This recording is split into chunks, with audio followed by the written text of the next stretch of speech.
ጊዜው የታክስ ሲዝን ስለሆነ ታክሳችሁን ከማሰራታችሁ በፊት ልታውቋቸው የሚገቡ ነገሮች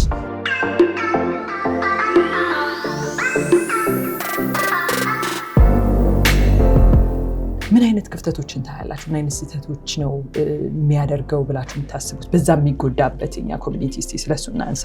ባልከፍልስ ምናምን ከሚል ግዴታ አለብኝ ወይስ የለብኝ የሚለውን ነገር ቢያይ ብዙ ሰው እኮ ታክስ ግዴታ መክፈልም ላይኖርበት ይችላል። ሰምተሽ እንደሆነ ብዙ ጊዜ ገሌ ያስመልሳል ምናምን የሚባል ነገር አለ። ያ ብዙ ጊዜና ሰው መሸወድ የሌለበት ምንድነው ያስመልሳል የሚለው ነገር ብቻ መሆን የለበትም። ብዙ ሌሎች ተጨማሪ ነገሮችን ማየት አለብን። ሰዎች ያልተረዷቸው ነገሮች እነዚህም ባለመረዳታችን ደግሞ መናጣቸው እድሎች ካሉ ሚድል እና ሎው ኢንካም ውስጥ ያሉ ሰዎች ታክስ ባያስቆርጡም በልጆች ምክንያት የሚገኝ ኤርንድ ኢንካም ታክስ ክሬዲት ይባላል። ቻይልድ ታክስ ክሬዲት አለ።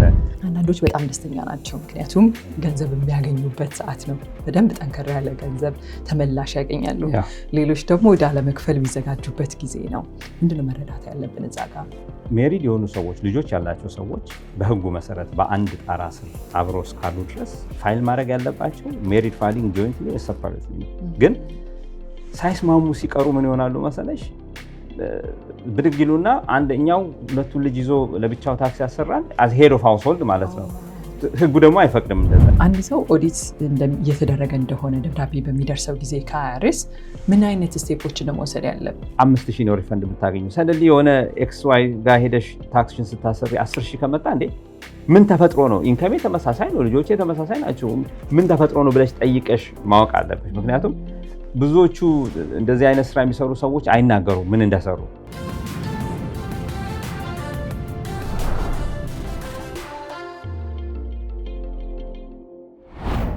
ሰላም ጤና ይስጥልኝ ውድ የጀሚሾ ቤተሰቦች፣ ዛሬ ለየት ባለ ሁኔታ ከስቱዲዮ ውጪ ፕሮግራም ወደ እናንተ ልናደርስ ወደድን። ይህ እንግዲህ ከተለያዩ ቢዝነስ ተቋማት ጋር ወይም ድርጅቶች ጋር ሄደን ስራቸውን እያየን ለእናንተ ጠቃሚ የምንላቸውን ፕሮግራሞች የምናደርስበት ፕሮግራም ነው የሚሆነው። ዛሬ እንግዲህ የመጣ ነው ጊዜው የታክስ ሲዝን ስለሆነ ታክሳችሁን ከማሰራታችሁ በፊት ልታውቋቸው የሚገቡ ነገሮች እንዲሁም ኮሚኒቲያችን ውስጥ ሚስ አንደርስታንዲንግ ወይም ሚስኮንሰፕሽን ይኖራል ብለን ያሰብናቸውን ነገሮች ከባለሙያ ጋር ለመነጋገር ነው እዚህ የመጣ ነው። በፕሮግራሙ ብዙ ግንዛቤዎች እንደምታገኙበት አምናለሁኝ። ወደ ውስጥ አብረን እንግባ።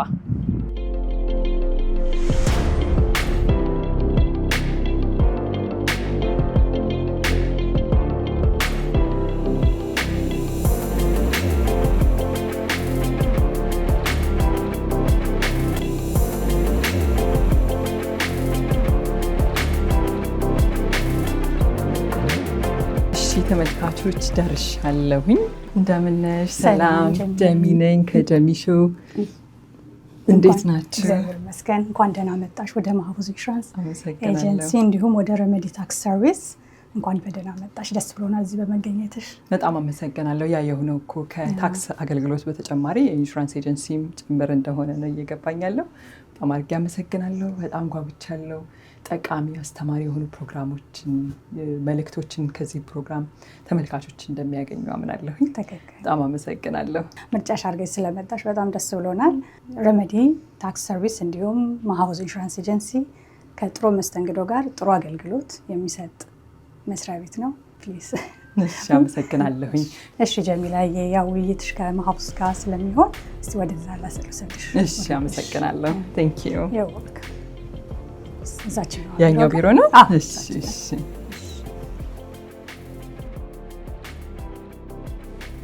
እሺ ተመልካቾች፣ የመህፉዝ ቢሮ ይሄ ነው ተብሏል። መህፉዝ እንደምን ዋልክ? ሰላም ሰሚን ጀሚላ፣ እንደምን ነህ? ሰላም ነህ? ደህና ቆየኸኝ።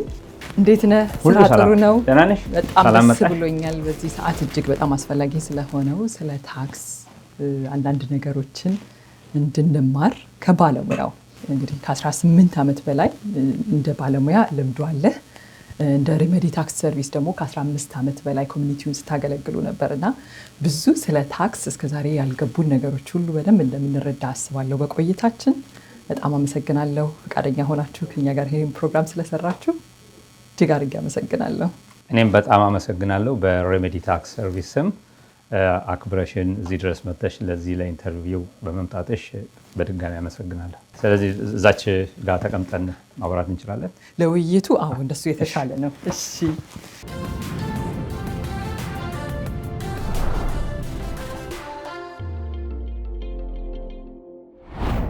እሺ ተመልካቾች እንግዲህ ብዙ ጥያቄዎች አሉኝ። የእናንተ ጥያቄዎች ይሆናሉ ብዬ ማሰባቸውን ነው እንግዲህ ለባለሙያው ማነሳው። ምን ጀምረው ግን በጣም ቤዚክ ከሆነው እና ምናልባት ከመጣንበትም ሀገር አንጻር የእኛ መረዳት የተለየ ሊሆን የሚችልበት ይሆናል ብዬ ማስበውን ጥያቄ ነው ማንሳት የምፈልገው። ብዙ ሰው ታክስ ፋይል ማድረግ እንዳለበት ያውቃል፣ በተለያየ ምክንያት ማለት ነው። ግን ታክስ እንዴት ነው የሚሰራው? ለምንድን ነው ፋይል የሚደረገው? በምን መልኩ ህይወታችን ላይ ተጽዕኖ ይፈጥራል? እንደ ዜግነታችን ላይ የሚፈጥረው ልዩነት ምንድን ነው ብታስረዳን። ምክንያቱም ከመጣንበት ሀገር አንጻር ስለ ግብር ያለን አመለካከት የሚደረግበትን መንገድ ኮምፕሊትሊ የተለያየ እንደሆነ ነው የሚገባኝና እስቲ አስረዳን። ከዚህ ሀገር አንጻር ታክስ ምንድን ነው ተጽዕኖ? እንግዲህ ታክስ ቀላል ፍቺው ምንድን ነው? ግለሰቦችም ሆነ ድርጅቶች ለመንግስት የሚከፍሉት ገንዘብ ማለት ነው። ቀላል ፍቺው እሱ ነው። ትንሽ ሰፋ አድርገን ከዓላማ ጋር ስናስተያየው ደግሞ ምንድነው ፕራይቬት ሴክተሩ ሊያቀርባቸው የማይችሉትን የተለያዩ ግልጋሎቶችን ለምሳሌ የጤና፣ የትምህርት፣ የጸጥታ፣ ሶሻል ሴኩሪቲ፣ ሜዲኬር የተለያዩ እንደዚህ አይነት ነገሮች አሉ መንግስት ብቻ ሊያቀርባቸው የሚችላቸው ሰርቪሶች ማለት ነው። ስለዚህ እነኚህ ሰርቪሶች ለማሟላት መንግስት እነኚህን ገቢዎች ማሰባሰብ አለበት። ስለዚህ በሌላ አነጋገር መንግስት ከግለሰቦች እና ከድርጅቶች የሚሰበስበው ገቢና እነኚህን ነገሮች ለማስካሄድ የሚጠቀምበት ነገር ነው ማለት እንችላለን። ታክስን እንግዲህ ስንፈታው ማለት ነው። እንግዲህ ብዙ አይነት ታክሶችን ነው የምንከፍለው። ተጽዕኖ በተመለከተ ጠየቅሽኝ ማለት ነው። ምንድነው እነኚህን ግልጋሎቶች ከመጠቀም በተጨማሪ እንግዲህ ሁላችንም የተለያዩ አይነት ታክሶች እንከፍላለን። ሴልስ ታክስ እንከፍላለን፣ ኢንከም ታክስ የገቢ ግብር እንከፍላለን፣ ሶሻል ሴኩሪቲ፣ ሜዲኬር፣ ፔሮል ታክስ እንከፍላለን፣ ፕሮፐርቲ ታክስ እንከፍላለን። ይሄ ሁላ ማለት እንግዲህ የምናገኘውን ገቢ ይሄን ከከፈልም በኋላ ነው እንግዲህ ለሌሎች ለራሳችን የምንጠቀመው ማለት ነው። ስለዚህ በምን መልኩ ነው ተጽዕኖ የሚኖረው ከተባለ ሁል ጊዜ የምናገኘውን ብር አለ የምንሰራውን ብር አይደለም እጃችን ኪሳችን ውስጥ የሚገባው። አይተሽ እንደሆነ ብሶ እንደ ሰራለሁ ለምንድን ነው እቺን ታህል ብር የሚደርሰው የሚለው ነገር አለ። ስለዚህ በዛ መልኩ ያው ተጽዕኖ ካልነው እንግዲህ በዛ መልኩ መተርጎም እንችላለን። ግን ኢን ጀነራል ታክስ ማለት የዜግነት ግዴታ መወጣት ነው፣ ኃላፊነትን መወጣት ነው። ያው ክፈሉ ስለተባለን ብቻ አይደለም። በእውነቱ በተለይ እዚህ በሰለጠነው ዓለም ውስጥ ስንኖር እናያለን ያለውን ኢንፍራስትራክቸር። ይሄ ሁሉ የተሰራው ከሰዎች ከግለሰቦች ከሚሰበሰብ ታክስ ነውና ታክስን እንደ ኃላፊነትን የመወጣት አድርገን ብንወስደው ጥሩ ነው ብዬ ነው የማስበው። ኦኬ ሶ ገቨርንመንት ረን የሚያደርገው እኛ እንደ ኢንዲቪጁዋል በምንከፍለው ታክስ ነው ማለት ነው። ሶ ሰዎችን ፕራውድ ሆኖ እኔ ታክስ ፔየር ነኝ ብለው ሲሉም ያ ነው ምክንያቱ ማለት ነው። የሚደረገው በእኛ ገንዘብ ነው በሚለው ነው ማለት ነው። ትክክል። ግን ብዛቱ ላይ የሚቆረጠው ነገር የምንሰራውና የምናገኘው አለመገናኘቱ ላይ አንዴ እንደውም ዴቭ ራምሲ የሰጠውን ኮመንት አስታወስከኝ። በየወሩ ከፔቼካችን መውሰድ ሳይሆን መጥተው ቤታችን አንኳክተው የዚህ ሳምንት የዚህ ፔሪድ ይህን ያህል ነው የምታደርጉት እያሉ በካሽ መክፈል ቢኖርብን ብዙ ሰው አይከፍልም፣ እንደውም ወንጀል ውስጥ ይገባ ነበር ብሎ ሲያስቀኝ ትዝ ይለኛል። እና ልክ ነህ፣ በጣም ብዙ ነው የሚቆረጠው። ግን ደግሞ ኃላፊነትንን መወጣት ነው። እነዚህ የምናገኛቸው ኢንጆይ የምናደርጋቸው ኢንፍራስትራክቸሮች በዛ ነው የሚመጡት ማለት ነው። በጣም ደስ ይላል። ታዲያ ግን በዚህ በታክስ ሲዝን አንዳንዶች በጣም ደስተኛ ናቸው፣ ምክንያቱም ገንዘብ የሚያገኙበት ሰዓት ነው። በደንብ ጠንከር ያለ ገንዘብ ተመላሽ ያገኛሉ። ሌሎች ደግሞ ወደ አለመክፈል የሚዘጋጁበት ጊዜ ነው። አሁን ለምሳሌ በግላቸው ሰልፍ ኢምፕሎይድ የሆኑ ሰዎችን ብናስብ እነሱ ታክስ ስላልከፈሉ ነው መጨረሻ ላይ መክፈል ስላለባቸው ነው እንላለን። ግን በደብሊቱም እየሰሩ ሰዎች መልሰው መክፈል የሚኖርባቸው ሁኔታዎች አሉ ለመንግስት ማለት ነው በዚህ ሰዓት። እና ምንድነው ልዩነቱ? እዛ ጋር አስረዳን እስቲ። እንዴት ነው ካልኩሌት የሚደረገው? ምንድነው መረዳት ያለብን እዛ ጋር? ኦኬ እንግዲህ ታክስ ወቅት ሲመጣ ሁሉም የሚፈልጋት ያቺ ሪፈንዷን ፓርት ነው።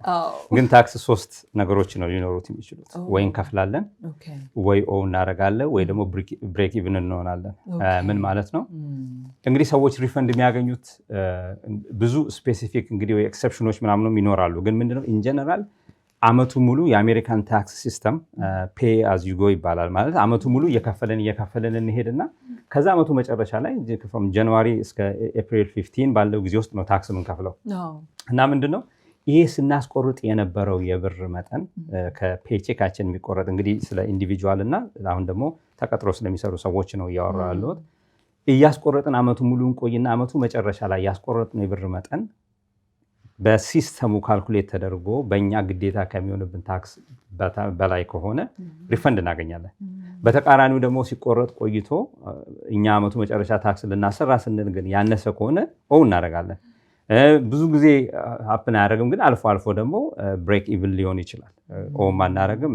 ስለዚህ ምንድነው እሱ ጠቅላላ ትርጉሙ ጠቅላላ ሀሳቡ ምንድነው? ብዙ ካስቆረጥን ይመለስልናል፣ ካላስቆረጥን ደግሞ እንከፍላለን ማለት ነው። ግን ሌሎች ተጨማሪም ደግሞ ነገሮች አሉ። ይሄ ብቻ አይደለም ፋክተሮች። አንደኛው ለምሳሌ በዚህ ሀገር ውስጥ ብዙ የተለያዩ ታክስ ዲዳክሽን እና ክሬዲቶች አሉ። ሰዎች ባያስቆርጡም ምሳሌ መሰረች ለምሳሌ ሚድል እና ሎው ኢንካም ውስጥ ያሉ ሰዎች ታክስ ባያስቆርጡም በልጆች ምክንያት የሚገኝ ኤርንድ ኢንካም ታክስ ክሬዲት ይባላል። ቻይልድ ታክስ ክሬዲት አለ።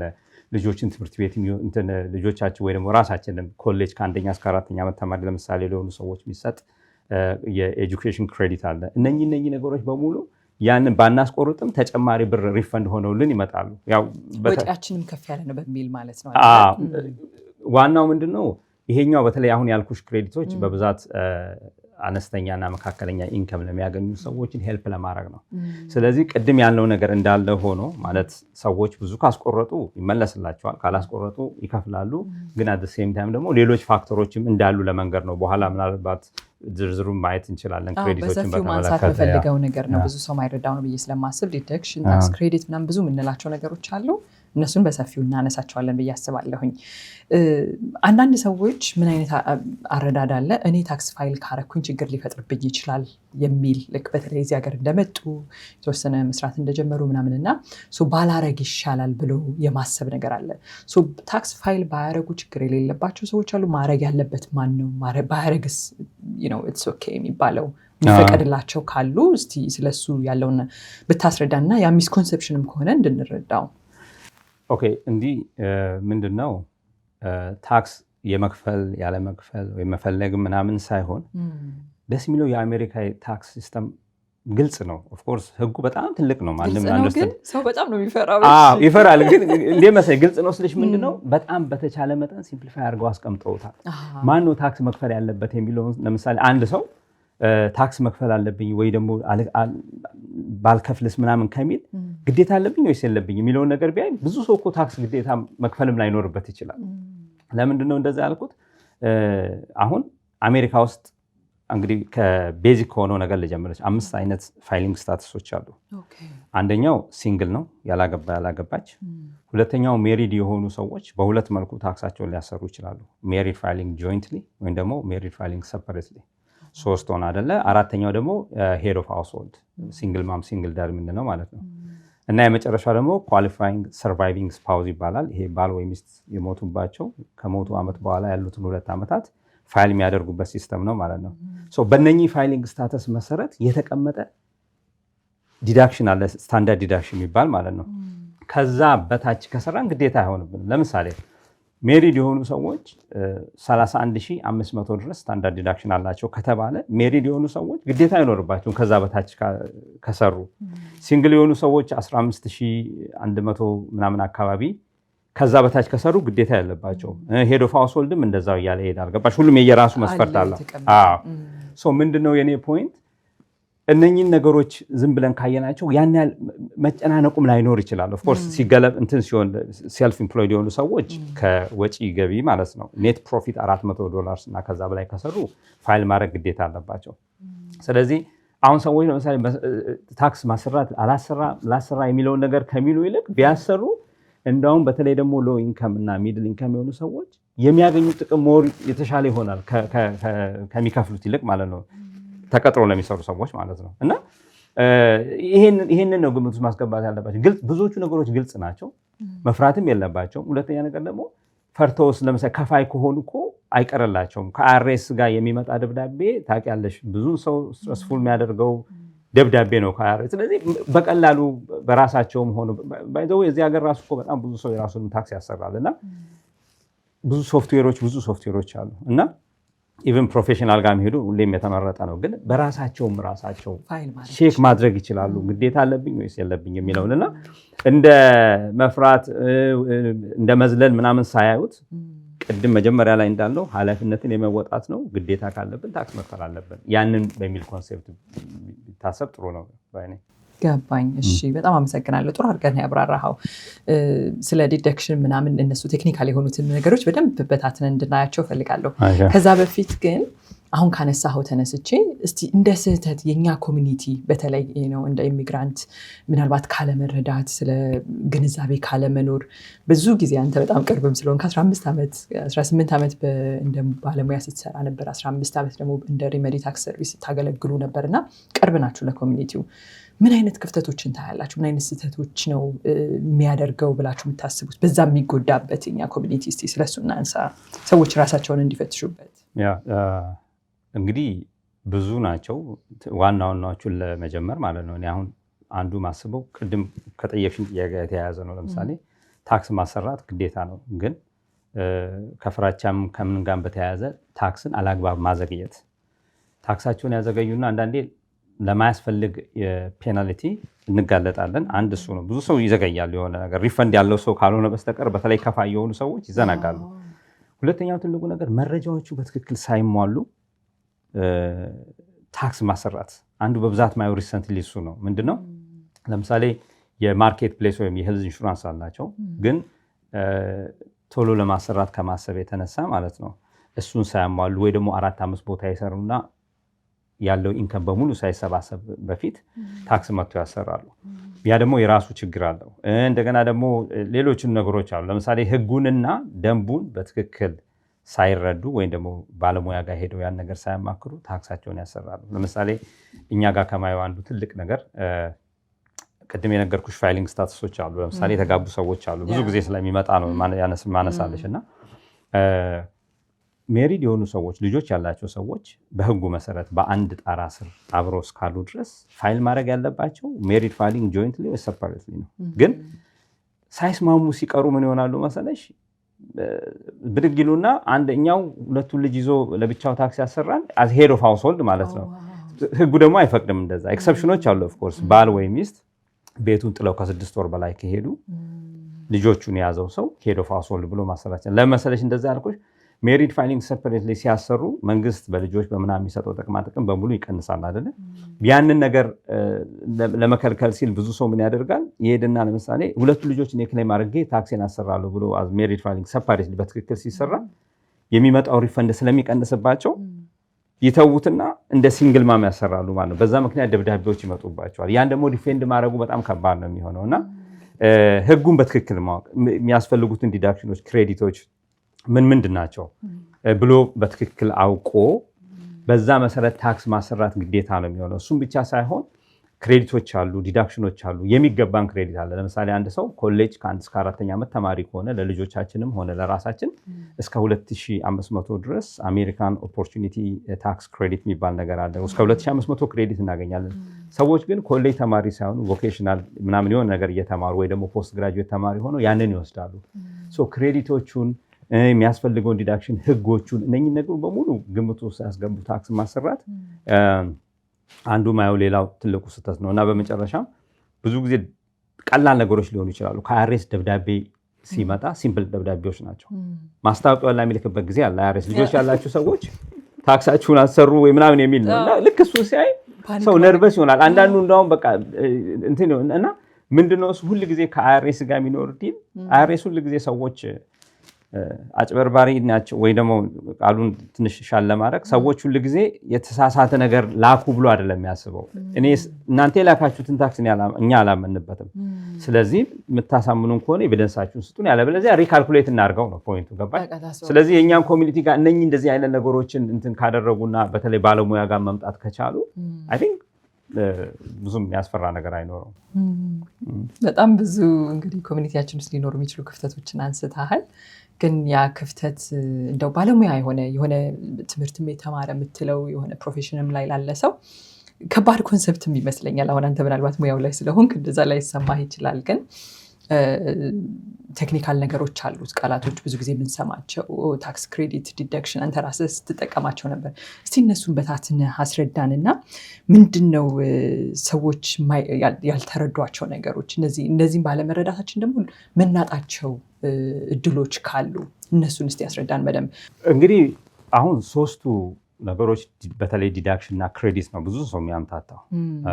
ዲዳክሽን ማለት ምንድን ነው? አንድ ሰው አመቱ ሙሉ ካገኘው ገቢ ላይ የሚቀነስ ተቀናናሽ ማለት ነው። ሁለት አይነት ተቀናናሽ ስንል ምንድን ነው? ስታንዳርድ ዲዳክሽን የምንለው መንግስት በቋሚነት ያስቀመጠው ቅድም የነገርኩሽ አለ። አሁን ትልቁ መሰረታችን እንግዲህ ፋይሊንግ ስታተሱ ነው። አሁን እኛ ሲንግል የሆነ ሰው ወይም ሜሪድ የሆነ ሰው ሜሪድ ፋይሊንግ ጆይንት የሚያሰራ ሰው 31500 ብር ስታንዳርድ ዲዳክሽን አለው ከተባለ ያ ዲዳክሽን አላማው ምንድነው? ዲዳክሽን በምንልበት ሰዓት ለመንግስት ገቢያችንን አሳንሰን ማሳየት ማለት ነው። ኢንሌጋል ዌይ ማለት ነው። በተፈቀደልን መንገድ ብቻ ማሳየት ማለት ነው። እና ዲዳክሽን በምንልበት ሰዓት ምንድነው? የተለያዩ ዲዳክሽኖች አሉ። አሁን ብዙ ሰው የሚያውቀው ስታንዳርድ ዲዳክሽን በፋይሊንግ ስታተሳችን መሰረት የተቀመጡትን ዲዳክሽኖች ይመለከታል አይደለ? ከዛ በተጨማሪ እንግዲህ ሌሎችም አሉ። ለምሳሌ ለሪታየርመንት አካውንት ኮንትሪቢዩት የምናደርገው ስቱደንት ሎን ኢንትረስት ዲዳክሽን አለ። ሌሎችም ዲዳክሽኖች ይኖራሉ። ገባሻል? ይሄ ኖርማል ዲዳክሽን የምንለው ማለት ነው። ከስታንዳርድ ዲዳክሽኑ በተጨማሪ ያሉ ነገሮች ናቸው። ከዛ ሊያ ደግሞ ስታንዳርድ ዲዳክሽኑ መውሰድ የማይፈልጉ ሰዎች አይተማይዝ ማድረግ ይችላሉ። አይተማይዝ ዲዳክሽን ማለት ምንድነው? መንግስት በፋይሊንግ ስታተሳችን መሰረት ካስቀመጠው ቋሚ ተቀናናሽ ወይም ስታንዳርድ ዲዳክሽን በተጨማሪ ኤቪደንስ አለኝ መረጃ አለኝ የሚሉ ከሆነ አይተማይዝ ማድረግ ይችላሉ። ለምሳሌ ስታንዳርድ ዲዳክሽኑ 31500 ሜሪድ ሰዎችን ምሳሌ ያነሳውልሽ ምንድነው? ሌትስ ሴይ ሜዲካል ኤክስፔንስ ይኖረዋል፣ ሞርጌጅ ኢንትረስት ይኖረዋል፣ ፕሮፐርቲ ታክስ ይከፍላል፣ ዶኔሽን ይሰጣል። እነኚህ ሁላ ተደማምረው ከስታንዳርድ ዲዳክሽኑ ከበለጡ ባይ ዲፎልት የተቀመጠው ስታንዳርድ ዲዳክሽን ቢሆንም ማደማመር እንችላለን። ለምሳሌ እኔ እነኚህን ነገሮች ስደማምራቸው ማለት ነው ከ31 40 ሺህ የሚመጣልኝ ከሆነ ስታንዳርድ ዲዳክሽኑን ትቼ አይተማይዝ ዲዳክሽን ማድረግ እችላለሁ። ስለዚህ አሁን ሜዲካል ኤክስፔንስ እንል ኦፍ ኮርስ ሜዲካል ኤክስፔንስ ትንሽ እንትኖች አሉት፣ ሊሚቴሽን ይኖረዋል። ማለት ከምናገኘው ገቢ ከ7.5% በላይ የሆነውን ብቻ ነው ዲዳክት ማድረግ የምንችለው። ስለዚህ ይህንን ስታንዳርድ ዲዳክሽን ከምንወስድ አይተማይዝ ዲዳክሽን የምንወስድ ከሆነ ገቢያችንን ለአይአርኤስ ለምሳሌ 100 ሺህ የሚያሳይ ሰው ገባሽ የ40 ሺህ ብር ዲዳክሽን ካለው አይአርኤስ ጋር ኢንካሙ ማለት ነው 60 ሺህ ሆኖ ታየ ማለት ነው። ታክሴብል የሚሆነው ኢንካም ያቺ 60 ሺህ ታክሰብል ኢንካም ነው። ሶ ዲዳክሽን ዞሮ መጨረሻ እንትኑ ምንድነው? ታክሰብል ኢንካማችንን ማሳነስ ነው፣ ለአይአርኤስ አንሰን መታየት ማለት ነው። ስለዚህ ዲዳክሽኖቹ ብዙ ናቸው። አሁን እንግዲህ በጣም ሰፊ ስለሆኑ ሜጀሮቹን አነሳን እንጂ ብዙ ነገሮች አሉ። አሁን ይሄ እንግዲህ እንትን ምንድነው ታክሰብል ኢንካማችንን ማሳነስ ነው አይደል? ያለው በተቃራኒው ግን ክሬዲት በምንልበት ሰዓት አላማው ምንድነው? እሱ አንድ ጊዜ በህጉ መሰረት የኛ ታክሰብል ኢንካም ከተወሰነ በኋላ እና በሚቀመጠው ታክስ ብራኬት እና ታክስ ሬት መሰረት ታክሳችን ካልኩሌት ከተደረገ በኋላ የሚመጣ ቤኔፊት ነው። አላማው ምንድነው? ዶላር ፎር ዶላር ነው ይዞልን የሚሄደው። ለምሳሌ ክሬዲት እኔ አሁን ሌትስ ሴይ ኤጁኬሽን ክሬዲት ወደ 2500 ብር አለኝ ማለት ታክስ ካልኩሌት ተደርጎ እኔ 2500 ዕዳ የሚመጣብኝ ከሆነ ይሄን ዕዳ ነው ይዞልኝ የሚሄደው። ሶ ክሬዲት በሚባልበት ሰዓት ስትሮንግ ነው። ገባሽ አይደለ? ያኛው አንሶ መታየት ነው፣ ይሄኛው ግን ዕዳችንን ይዞልን ነው የሚሄደው። ግን በጣም ብዙ አይነት ክሬዲቶች አሉ። ሁለት አይነት ክሬዲት ነው አክቹዋሊ ያሉት። ዋናው እንትኑ ሲከፋፈል ማለት ነው ሪፈንደብል እና ነን ሪፈንደብል ክሬዲት ይባላል። ሪፈንደብል ክሬዲት ማለት ምንድነው? ዕዳችንን ይዞልን ከሄደ በኋላ ራሱ የሚተርፍ ነገር ካለ ወደኛ ይመጣል። ለምሳሌ ኤርንድ ኢንከም ታክስ ክሬዲት በልጆች ምክንያት የሚገኝ ክሬዲት አለ። ቻይልድ ታክስ ክሬዲት አለ። ኤጁኬሽን ክሬዲት አለ። እነኚህ አሁን ምን ይሆናሉ መሰለሽ? ዕዳችንን ይዘው ሄደው የሚተርፍ ካለ ወደኛ ይመጣል። ስለዚህ እንደዛ ለምሳሌ ዲፔንዳንት ኬር ኤክስፔንስ የሚሉት አለ። ልጆቻችን ዴይ ኬር የምንወስድ ከሆነ ላይፍ ታይም ለርኒንግ ክሬዲት የሚባል አለ። ኮሌጅ የምንሄድ ከሆነ ፖስት ግራጁዌት ወይ ደግሞ የመጀመሪያዎቹን 4 ዓመት ከጨረስን በኋላ ወይ ከመጨረሳችን በፊት ቮኬሽናል ምናምን አይነት ነገር የምንሄድ ከሆነ እነኛ ክሬዲቶች ደግሞ ዕዳችንን ይዘውልን ይሄዱና ከዛ ጥቅም የላቸውም። እና ምንድነው እሱ አሁን ትልቁ እንትን አሁን እንዳልኩት ዲዳክሽን ከሆነ ማሳነስ ነው። ክሬዲት ከሆነ ግን ዕዳችንን ይዞልን የሚሄድ ነገር ነው ማለት ነው። እና ሁለቱ ናቸው ትልልቆቹ ኢምፖርታንት ልዩነት ማለት ነው በዲዳክሽን እና በክሬዲት መካከል ያለው። ዋው ግልጽ አድርገህ ነው ያስረዳህን። በጣም አመሰግናለሁ። ምናልባት ተመልካቾች እቺን ሳትጨምሪ እቺን ኪወርድ ብዙ ጊዜ እንሰማታለን እንዳይሉ ራይት ኦፍ ደግሞ ይባላል። ብዙ ጊዜ ኮመንሊ ሰዎች ይጠቀሙታል። ምንድን ነው እስቲ ሌጋሊ እንዴት ነው ሰዎች ሊጠቀሙት የሚችሉት? ኢንዲቪጁዋል ኢንከም ታክስ እና ተቀጣሪ ሰዎችን ካነሳን ዲዳክሽን የሚለው ሞር የተሻለ ነው የሚሆነው። ራይት ኦፍ ብዙ ጊዜ ምንድነው መሰለሽ ሴልፍ ኢምፕሎይድ የሆኑ ሰዎች ቢዝነሶች እንደ ወጪ የሚያቀናንሱት ነገር ማለት ነውና ብዙ ግን ሰውን ኮንፊውዝ ሲያደርግ ማየው ራሱ ይሄ የስታንዳርድ ዲዳክሽን እና የክሬዲቶች ናቸው እና ያኛው ጀስት ለሴልፍ ኢምፕሎይድ የሚሆን ተቀናናሽ ማለት ነው። ኦኬ ኦኬ። አይ በጣም ደስ ይላል። ጥሩ ነገሮች እንዳያነሳህልን በጣም አመሰግናለሁኝ። ታክስ በሚከፈልበት ጊዜ እንግዲህ እንዳልከው በግልም ሶፍትዌሮች የተለያዩ ሶፍትዌሮች አሉ። በሌላ በኩል ደግሞ ባለሙያ ጋር እንደናንተ ባለሙያ ጋር መምጣትም ይቻላል ማለት ነው። ምናልባት እንደ ክፍተት ቅድም ካነሳ ነው ጥያቄ ጋር ሊመሳሰል ይችላል። ብዙ ጊዜ ፕሮሚስ የሚያደርጉ አሉ። ማጭበርበር ነው የተሻለ ገንዘብ እንታገኙ ሪፈንድ እንታገኙ እናደርጋለን የሚለው ነገር ፕሮሚስ ያደረጉና ምናልባትም እነሱ እንደሞሉት ራሱ ላይ ሞሉ ይችላሉ እዛ ፋይል ሲያደርጉላቸው እና ሰዎች ያንን በቃ የተሻለ ገንዘብ ማግኘታቸውን ብቻ በማሰብ እንደዚ አይነት ባለሙያዎች ጋር ሄደው ከፍለዋቸው እንደዛ ያደርጋሉ። በኋላ ግን ብዙ ችግር ውስጥ ሲገቡ እናያለን እና ኦዲት የሚደረጉ ሰዎች ምናምን ይመጣሉና እንደዛ አይነት ነገር ውስጥ ሰው እንዳይገባ ምን ማድረግ አለበት እና ዋትስ ዘ ፕሮባቢሊቲ ደግሞ ሰዎች መልሶ አይአርኤስ አይ ይሄ ነገር ትርጉም አይሰጥም ፋይል ያደረጋችሁት ነገር የሚመጣበትስ ፕሮባቢሊቲ እና ስለሱ ውስጥ ያስረዳን። እንግዲህ ታክስ በሚመጣበት ጊዜ ሰምተሽ እንደሆነ ብዙ ጊዜ ገሌ ያስመልሳል ምናምን የሚባል ነገር አለ። ያ ብዙ ጊዜና ምንድነው ሀሳቡ እዚህ ሀገር ውስጥ ቅድም እንደጠቀስኩት ህጉ ግልጽ ነው። እኔና ሌላ ታክስ አዘጋጅ ሴም መመሪያ ሴም ሎው የምንጠቀም ከሆነ የተጋነነ የሪፈንድ እና ምናምን ልዩነት መኖር የለበትም። በትክክል ህጉን በትክክል ተግባራዊ የምናደርግ ከሆነ ማለት ነው። እና ብዙ ሰው ግን ምንድነው እሱ የሚያስበው እገሌ እኮ በጣም ያስመልሳል ነው። ማስመለሱም ብቻ ሳይሆን ሁሉም ሰው እኔ ማምነው ምንድነው አንድ ሰው ኦፊስ ከፍቶ ይሄን ስራ ስራለው ካለ የኤቲክስ ጉዳይም አለ። ሁሉም ሰው ፕሮፌሽናሊ ስራውን መስራት አለበት። ነገር ግን ሰው መሸወድ የሌለበት ምንድነው ያስመልሳል የሚለው ነገር ብቻ መሆን የለበትም። ብዙ ሌሎች ተጨማሪ ነገሮችን ማየት አለብን። ለምሳሌ ያ ሰው እንደ ድርጅትም ሆነ እንደ ግል ታክስ የሚሰራ ከሆነ ትክክለኛውን የመንግስት መመሪያዎች ተከትሎ ነው ወይ የሚሰራው? በተለይ ኤልኤልሲ ምናምን ከፍተው የሚሰሩ ሰዎች ካሉ ኢምፕሎየር ታክስ አይደንቲፊኬሽን ነምበር አላቸው ወይ? ኢአይኤን አላቸው ወይ? አዘጋጆቹ ራሳቸው ፒቲአይን አላቸው ወይ? ፕሪፔረር ታክስ አይደንቲፊኬሽን ነምበር። ሁለተኛ ነገር ደግሞ ታክስ ስናሰራ እኔ የምሰራውን ታክስ ፈርሜ ነው ለታክስ ከፋዩ መሰጠው። እኔ ነው ብዙ ጊዜ ግን እንደዛ አያደርጉም። ድሮ የዛሬ ብዙ አመታቶች በፊት ምንድነው መሰለሽ የዚህ የሲስተሙ ቴክኖሎጂው ያን ያህል የመጠቀ ስላልሆነ እንደዛ አይነት ነገሮች ሊኖሩ ይችላሉ። አሁን በአሁኑ ጊዜ ግን ምን መሆን ጀመረ መሰለሽ ሰዎች ስቲል እንግዲህ በአሁኑ ጊዜ በደብዳቤ በሜል የሚልኩ ሰዎች አሉ። ገባሽ አይደል? ሜል ሲሆን እሱ ራሱ መጠንቀቅ አለብን። ሁለተኛ ነገር ደግሞ ሰዎች የነሱ ያዘጋጁ ታክስ ላይ የነሱ ስም፣ ታክስ አይዲ፣ ሁሉ ኢንፎርሜሽን መኖር አለበት። ፊርማችን ሁሉ መሆን አለበት። ኃላፊነት መውሰድ አለበት። ለምሳሌ ምን ያደርጋሉ መሰለሽ እነኚህ ኮሜርሻል ሶፍትዌሮች አሉ። ለምሳሌ ቱርቦ ታክስ ላይ ይሄዱና አካውንት ክሬት አድርገውልሽ ልክ እንዳንቺ አድርገው ነው የሚሰሩት። ከዛ ሴልፍ ፕሪፔርድ ማለት ነው። ስለዚህ ያ እንደዛ በሚሆንበት ሰዓት አሁን ችግሩ ምንድነው? ሁልጊዜ በርደኑ ታክስ ከፋዩ ላይ ነው ያለው። አይአርኤስ እኮ እንደዛ አይነት ታክስ ስልክ መጀመሪያ እኔ ጋር አይደለም የሚመጡት፣ ታክስ አዘጋጅ ጋር አይደለም የሚመጡት። ታክስ ከፋዩ ነው የሚጠየቀው። ደብዳቤ የመጣው ታክስ አዘጋጁ ጋር ነው። ኦፍ ኮርስ ታክስ አዘጋጁ የሚጠየቅበት ጊዜ አለ።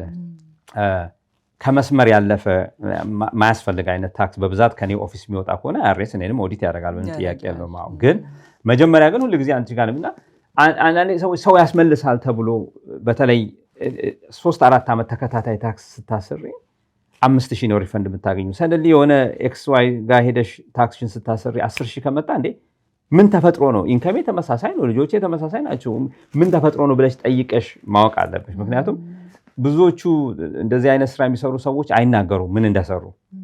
በዛ ላይ ደግሞ ቻርጅ የሚያደርጉሽ ብዙ ነው። እኔ አሁን ያየሁት ነገር ምንድነው ኖርማሊ በ200 በ300 ብር የሚሰራ ታክስ እነሱ ጋር 700 800 ይሰራ። ምክንያቱም የእነሱ ብር አይደለም አጭበርብሮ የሚያመጡት ብር ስለሆነ እንግዲህ ይሄንን ያው ህጉን ተከትሎ ማይሰሩትን ውስን ሰዎች ለማለት ነው። ግን ኢን ጀነራል እኛ ኮሚኒቲ ውስጥ ሰው በተቻለ መጠን ህጉን ጠብቆ ነው ታክሱን የሚያሰራው ብዬ ስለማስብ ግን ሪፈንድ የምትሏ ነገር ሁሉ ጊዜ አትሰራም። አንዳንዴ መክፈልም አለ። በኋላ አዳም ሊይዞ ሊመጣ ይችላል። ስለዚህ ጥንቃቄ ማድረግ ያስፈልጋል። እኔ እንዳውም የምጠቀምበት ቃል አለ፣ ውድ ብድር ነው የምትወስዱ ትላቸዋለሁ። ለምንድን ነው መሰለኝ አንዳንዴ 5000 ብር ሪፈንድ ይወስዱና ሁሉ ጊዜ የአይአርኤስ ኦዲት 2 ዓመት ላግ አለው። ገባሽ አይደለ? ስለዚህ ደብዳቤው 5000 8000 ሆኖ ይመጣል። ኢንትረስት ፔናልቲ ብዙ ነገር ተደማምሮበት ወይ ደግሞ ያንን ብር ወስደን እኛ ምን ላይ እንደተጠቀምነው አናውቅም። አንዳንዴ ገባሽ ይጠፋል ብሩ። ከ2 ዓመት በኋላ ወይ ኢትዮጵያ ሄዶ ተዝናንቶ ወይ የሆነ ነገር ላይ ልክ ሲመጣ የአይአርኤስ ደብዳቤ ይጠብቋልና እንደዛ መሆን የለበትም። በቃ በትክክል ማግኘት ያለብንም ማግኘት አለብን።